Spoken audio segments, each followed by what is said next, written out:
Okay, this starts off the same, and you're going to see there's going to be one important difference here. But I'm going to find my two legs, so I'll call this A and B, and find my hypotenuse, we'll call that C. Okay, so I write my formula. A squared plus B squared equals C squared. Now when I plug in, I have A is 3.9 squared. B, look, B is blank. So this is what's different. Now I'm finding the length of one of the legs. Okay, so before I was finding the length of the hypotenuse, now it's one of the legs that I'm missing the side. Okay, but you're going to see, we know how to deal with this. We have enough algebra skills to just deal with this without being too stressed about it. Okay, so this is 3.9 squared. That's 15.21 plus B squared equals 11 squared we know is 121. Now, here, remember when I was solving for the hypotenuse, I just went ahead and added these numbers and then I square rooted. Here, I'm trying to get B by itself. So how do I get B by itself?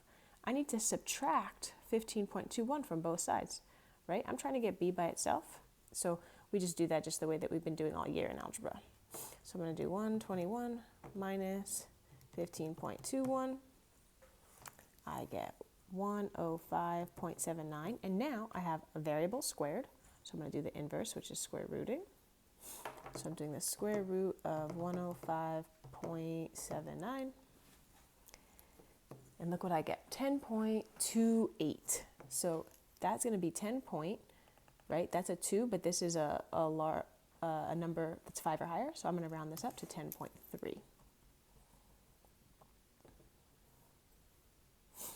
Okay, one more really quick. Here's my A and B.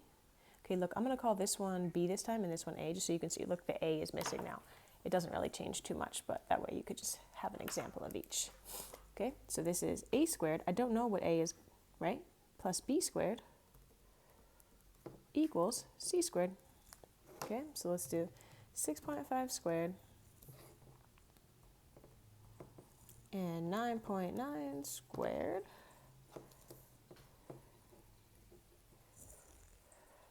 Okay, and I'm going to bring down A squared. And now I just need to get A by itself, right? So I'm going to say, let me subtract 42.25 from both sides.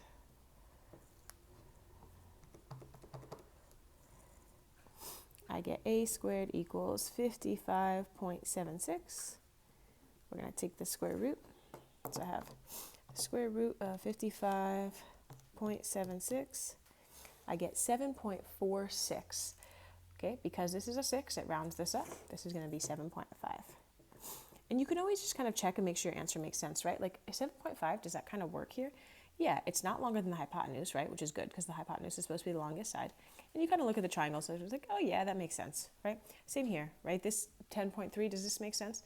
Yeah, this makes sense. It's not longer than the hypotenuse, which is good because we know the hypotenuse has to be the longest. Okay, you're going to try this one, check it on the next slide, and then go ahead and try IXL.